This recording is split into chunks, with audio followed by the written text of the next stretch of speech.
My husband Marcus told me he was flying to Miami for a critical real estate deal and asked me not to disturb him during the 10-day trip. But at 2 in the morning on day 3, I couldn't sleep and mindlessly scrolled through Instagram. That's when I saw it. His 26-year-old marketing coordinator, Sophie Chen, had posted a story from the rooftop pool at the Azure Sky Resort in Miami. The champagne glass, the sunset, and in the reflection of her designer sunglasses, my husband's unmistakable profile. By sunrise, I had hired a private investigator, transferred our joint savings to a separate account, and canceled every credit card with his name on it. When my phone started buzzing with his calls an hour later, I counted them. 73 missed calls. I answered on the 74th with just one sentence that made both him and his little girlfriend realize their 5-star fantasy was about to become a nightmare. Looking back now, 12 years of marriage feels like watching a slow-motion car crash where you're strapped in the passenger seat with no way to warn the driver. I'm Elena Morrison, and I used to be someone, not just someone's wife. I had my own interior design firm, Morrison Interiors, with clients across Chicago and a reputation for transforming cold spaces into warm homes. But Marcus, with his charming smile and ambitious plans, convinced me we'd build something bigger together. He said his real estate development company needed stability at home, and wouldn't it be wonderful if I could focus on designing our own perfect life instead of other people's houses? I was 38 when I closed Morrison Interiors. Marcus was 42, already making his name as a developer in Chicago's competitive market. We decided together, or so I thought, to wait on having children until his business stabilized. Just a few more years, he'd say. Just until this next project closes. Just until we're really secure. 12 years later, those few years had stretched into a childless marriage where I'd somehow become the interior decorator of my own loneliness. The signs were there, of course. They always are. Marcus started coming home later, his phone always face down on the counter. Business dinners became 3 times a week, then 4. When I suggested we finally talk about starting a family, he'd gotten irritated. Elena, I'm building an empire here. Can you not be so needy? You know I'm doing this for us. The phrase "for us" became his favorite weapon, a way to make me feel guilty for wanting anything. 3 months ago, he hired Sophie Chen as his marketing coordinator. I met her once when I brought lunch to his office, trying to rekindle some of the affection we'd lost. She was all smiles and politeness, thanking me for being such a supportive wife, telling Marcus how lucky he was. I remember thinking she seemed sweet, ambitious, probably just eager to learn from someone successful. What a fool I was.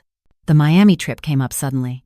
Marcus burst through the door on a Tuesday evening, already packing his Toomey suitcase. Babe, I need to fly to Miami tomorrow. Major investors from New York want to see the waterfront properties in person. This could be the deal that changes everything. 10 days of back-to-back meetings and site visits. I was arranging white orchids in our living room, the same flowers I'd insisted on for our wedding 12 years ago. 10 days? That's longer than usual. These are serious players, Elena. 7-figure investments. I can't mess this up. He barely looked at me, focused on his laptop screen. Listen, I'm going to be in meetings constantly. Don't call or text unless it's an absolute emergency. I need to be fully present with these clients. Don't call or text. The word should have been a red flag the size of Navy Pier, but I just nodded. Of course. I understand. Do what you need to do. He kissed me on the forehead, the kind of kiss you give a grandmother, not a wife. You're the best, Elena. Hold down the fort. I'll bring you back something nice. The door closed behind him, and our Lincoln Park townhouse fell into that familiar, suffocating silence. I stood there with my pruning shears, surrounded by orchids I'd carefully nurtured, and wondered when exactly I'd become so small in my own life. The first 2 days passed like they always did when Marcus traveled. I caught up on reading, reorganized the linen closet, had coffee with my old business partner Maya, who kept gently suggesting I think about reopening Morrison Interiors. You were brilliant, Elena. That spark doesn't just die because you take a break. It's been 12 years, Maya. The industry's moved on. Have you? That's the real question. I deflected, changed the subject, went home to my beautiful townhouse that I designed myself, and felt like a ghost haunting someone else's life. Day 3. I couldn't sleep. At 2 in the morning, I found myself scrolling through Instagram, something I rarely did. I wasn't even looking for anything specific, just the mindless scroll of someone trying to shut their brain off. That's when Sophie Chen's story appeared. The Azure Sky Resort's infinity pool at sunset, a champagne flute in the foreground, the Miami skyline glowing in the distance, and in the reflection of her Gucci sunglasses, clear as day, Marcus's profile. My blood went cold. I screenshotted it immediately, my hands shaking so badly I almost dropped the phone. I zoomed in. That was his nose, his hairline, his shoulders in that specific gray shirt I'd bought him for his birthday. There was no mistaking it. The champagne, the luxury resort, the sunset. This wasn't a conference room or a construction site. This was a vacation. I sat up in bed, my heart pounding so hard I could hear it in my ears. I opened our shared credit card app, something I rarely checked because Marcus handled the finances. "You focus on the home, I'll focus on the money," he'd always said. "It's less stressful that way." The transactions loaded. My stomach dropped. Azure Sky Resort, Miami. $847 spa services. Yesterday. Azure Sky Resort, Miami. $623 pool cabana rental. Yesterday. Zephyr Restaurant, Miami. $2,341 dinner. 2 days ago. I scrolled back further. The numbers got worse. Cartier, Miami. $5,800. 3 days ago. Bal Harbor Shops. $3,200.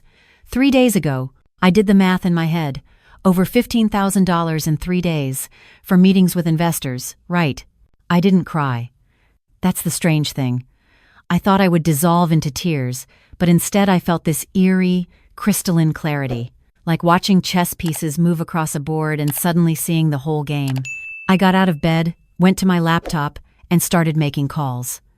At 3 in the morning, I called Wallace Investigations, a firm Maya had once used for background checks on potential business partners.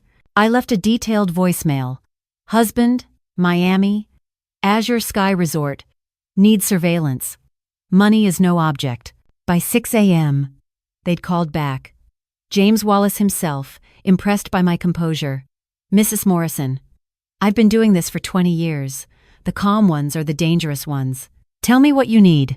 Everything. Photos, videos, financial trail, who he's with, where they go, what they do. I want evidence that would hold up in court. Give me 48 hours. Next, I logged into our joint savings account, the one with $486,000 we'd been building for our future. Our children's college fund, we'd called it, back when we still pretended children were part of the plan. Marcus had always insisted on joint accounts. What's mine is yours, babe. We're a team. I transferred $300,000 to a new account I'd opened in my name only. I left enough to not trigger immediate alarms, but not enough for him to do anything stupid with. Then I called our credit card companies, one by one. "Hi, this is Elena Morrison. I'm the primary account holder. I need to report suspicious activity and request immediate card cancellation." By 7 a.m., every card attached to our accounts was frozen. I made coffee, ate breakfast, and waited. The first call came at 8:47 a.m. Marcus, I let it ring. The second at 8:49, the third at 8:51. By 9 a.m., my phone was buzzing like an angry hornet's nest. I silenced it and watched the notification count climb. 10 calls, 20, 30. At 9:15, a text message. "Elena, what the hell did you do? The cards aren't working." At 9:18. "Call me now. This isn't funny." At 9:23. "I'm with clients and you're humiliating me. Fix this immediately." I replied with just one text. "Enjoying the spa services at Azure Sky Resort. The cabana looks lovely. Tell Sophie I said hello." Radio silence. For exactly 7 minutes, nothing. Then my phone rang. "Marcus," I answered. "Elena." His voice was different. Not angry, not defensive. "Careful, baby. Listen to me. I can explain. Can you?" I kept my voice pleasant, conversational. "I'm listening. That screenshot, whatever you saw, it's not what you think. Sophie is here because she's handling the marketing materials for the investors. We're working. The resort is where the meetings are happening. The $5,800 Cartier purchase was for the investors? Silence. The couple's massage was a team-building exercise? More silence. Marcus, I've been your wife for 12 years. I gave up Morrison Interiors for you. I waited for children that never came. I made our house perfect while you built your empire. Do not insult my intelligence with lies. Elena, please. His voice cracked. Don't do this. Whatever you think is happening, we can fix this. Just reactivate the cards. I need to get home. I need to talk to you face to face. You'll be home soon enough. I'm sure Sophie's credit cards still work. Ask her to cover the room. I hung up. My hands were steady. 48 hours later, James Wallace sat in my living room with a manila folder that would end my marriage. He was a gray-haired man with kind eyes that had seen too much human ugliness. Mrs. Morrison, I'm going to be straight with you. This is worse than you thought. He laid out the photographs. Marcus and Sophie at dinner, his hand on her thigh. Marcus and Sophie on the beach, kissing. Marcus and Sophie entering their hotel room together, not coming out for 14 hours. The room was registered under Sophie Chen's name, paid for by a credit card I'd never seen before. There's more, James said. We ran his financial background. Your husband has a secondary account at a different bank. He's been siphoning money from your joint accounts for the past 18 months. How much? $450,000. The room tilted. I'm sorry, what? James pulled out bank statements. He's been making transfers of $2,000 to $5,000 at a time, irregular intervals to avoid detection. The money goes to an offshore account, then gets redistributed. We tracked some of it. He bought a condo in Sophie's name 6 months ago, Lincoln Park, 2 bedrooms, $500,000 purchase price. Down payment was $120,000 cash. I stared at the address. 3 blocks from our house. 3 blocks. There's also regular payments to what we believe is a cryptocurrency account. We're still tracking that. And this. He showed me a receipt. He took out a home equity line of credit on your townhouse. Did you know about that? No. My voice sounded far away. He forged your signature. It's a decent forgery, but it's forged. That's fraud, Mrs. Morrison. Criminal fraud. He borrowed $200,000 against your home without your knowledge or consent. The orchids on my coffee table looked ridiculous suddenly. I'd spent 12 years arranging flowers while my husband built a second life 3 blocks away. What do I do? I asked. James Wallace leaned forward. You get a lawyer. Not a divorce lawyer. A criminal lawyer. And you get ready to fight. I called Maya that night. She came over with a bottle of wine and held my hand while I ugly cried for the first time since this started. I gave him everything, I sobbed. I closed my business. I waited for kids. I made his life perfect while he, just got bored with me? Decided to upgrade to the younger model? Elena. Maya's voice was fierce. You didn't give him everything. You invested everything. And when an investment goes bad, you cut your losses and find a better opportunity. You're Elena Morrison. You built an interior design business from nothing. You can do it again. But first, you burn his world down. She was right. The crying stopped. The planning began. I hired Patricia Chambers, the most cutthroat criminal defense and family law attorney in Chicago. She was 65, had never lost a fraud case, and had a reputation for destroying cheating spouses in court. What do you want? Patricia asked in our first meeting. Everything, I said. I want the townhouse. I want every dollar back. I want him charged with fraud. I want Sophie evicted from that condo. I want his reputation destroyed. I want his business partners to know what kind of man he is. I want him to feel exactly how small he made me feel. Patricia smiled. It wasn't a nice smile. Then let's get to work. We built the case methodically. The forged signature on the home equity loan, the offshore accounts, the transfers, the condo purchase, the credit cards I didn't know about. Every piece of evidence Wallace Investigations had gathered, every receipt, every photograph, but Patricia had one more idea. His business partners, the investors, they'll care about fraud. If he's willing to steal from his wife, he's willing to steal from them. We make them nervous. They'll distance themselves. His whole empire collapses. How? I asked. Leave that to me, but I'll need your permission to go public.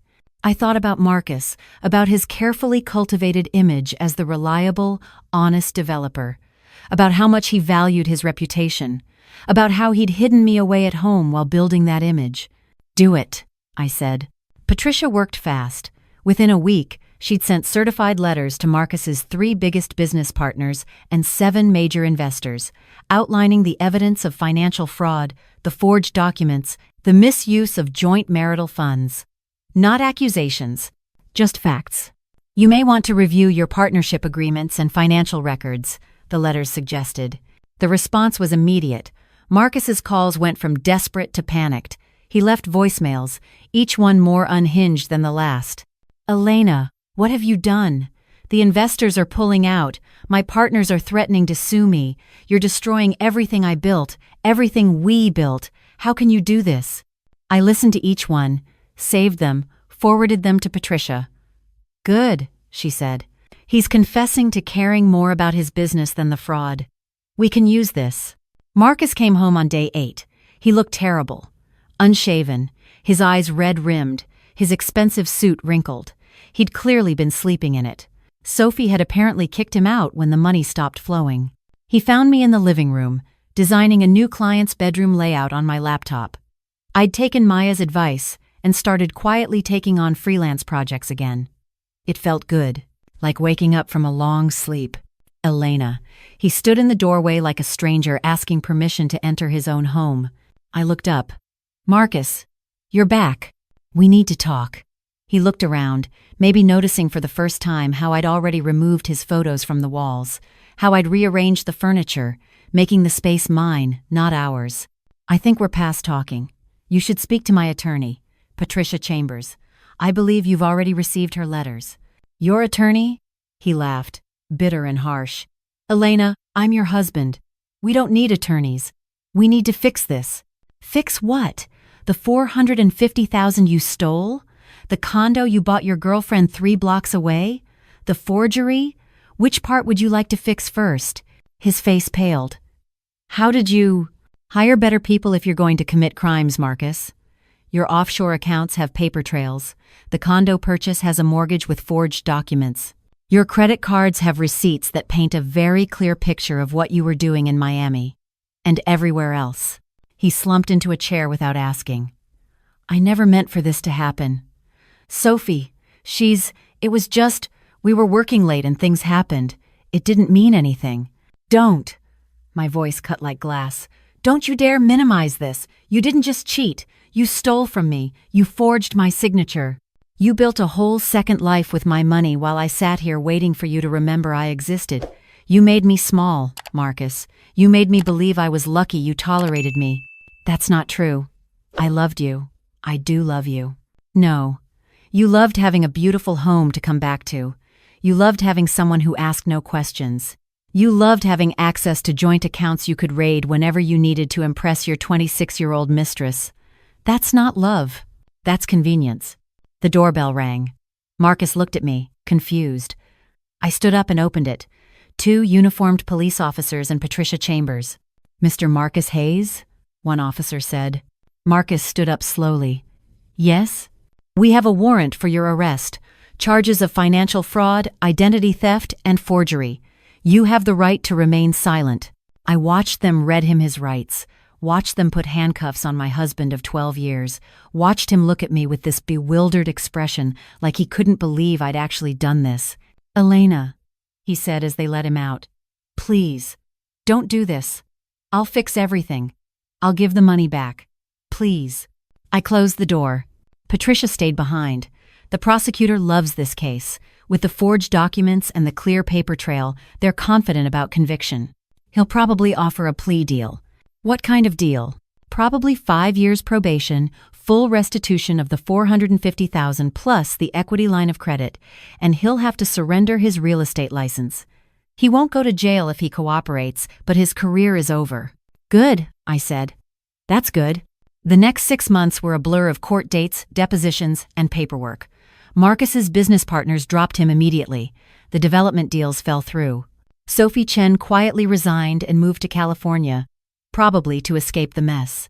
Marcus's mother called me screaming about ruining her son's life. But I just hung up. I was done listening to people tell me to be patient, to forgive, to remember my place. The divorce was finalized in 4 months. I got the townhouse, full restitution of the stolen funds, plus half of his remaining assets, which, after the business collapse, wasn't much. He got to keep his clothes and his car. Patricia called it the most one-sided settlement I've ever negotiated, and I loved every second of it. Marcus pled guilty to avoid trial. 5 years probation, $250,000 fine, real estate license permanently revoked, and an order to attend financial fraud counseling. At the sentencing, the judge looked at him with pure contempt. "Mr. Hayes, you stole from the person who loved you most. You violated trust in the most fundamental way. I hope these 5 years give you time to reflect on what kind of man you've become." I wasn't there for the sentencing. I was at a client meeting, presenting designs for a new boutique hotel in River North. The client was impressed. "These are incredible. You have a real gift for seeing what a space can become." "Thank you," I said. I'd forgotten that for a while. A year later, I reopened Morrison Interiors. Not alone this time, Maya and I became partners. We focused on designing spaces for women rebuilding their lives, divorce recovery centers, women's business incubators, apartments for domestic violence survivors. Spaces that said you can start over, you can be whole again, you deserve beauty in your life. Business boomed. Turns out there's a lot of women who want interior designers who understand what it means to rebuild from nothing. I'm 60 now. My townhouse is mine, every corner of it. I filled it with orchids, but now I know they're beautiful not despite their fragility, but because they bloom anyway. I date occasionally, nothing serious. I have coffee with Maya every Tuesday. I mentor young female designers and tell them, never, ever make yourself smaller for someone else's comfort. The other day, I saw Marcus from across the street. He was getting out of a beat-up Honda, wearing a cheap suit, looking about 20 years older than his age. He works as a property manager now, the kind that fixes leaky faucets and collects rent. He saw me, started to raise his hand in a wave, then thought better of it. I just kept walking. People ask if I regret being so harsh, if I should have forgiven him, given him another chance. I think about the Elena who closed Morrison Interiors at 38, who spent 12 years making herself smaller and smaller until she almost disappeared. I think about the 73 missed calls, about Sophie's Instagram story, about the moment I decided I deserved better. Then I think about the Elena I am now, 60 years old, running a thriving business, mentoring young women, designing spaces that help people heal. I think about how I turned $450,000 of stolen money into a 7-figure business, how I turned betrayal into purpose. No, I don't regret it. Not for 1 second. Some people might call it revenge. I call it justice, or maybe just self-respect. The smell of fresh paint and new possibilities, that's what freedom smells like, and I'm never giving it up again. Did you enjoy this story? I'd love to hear your thoughts in the comments. What would you have done in my situation? Have you ever had to rebuild your life from scratch? Let's talk about it. And if this story resonated with you, consider sending a super thanks to help me keep sharing these stories of resilience and strength. Thank you for being here. You can find more stories just like this one on my channel. Don't forget to subscribe. Until next time, remember, it's never too late to reclaim your life. With love and respect,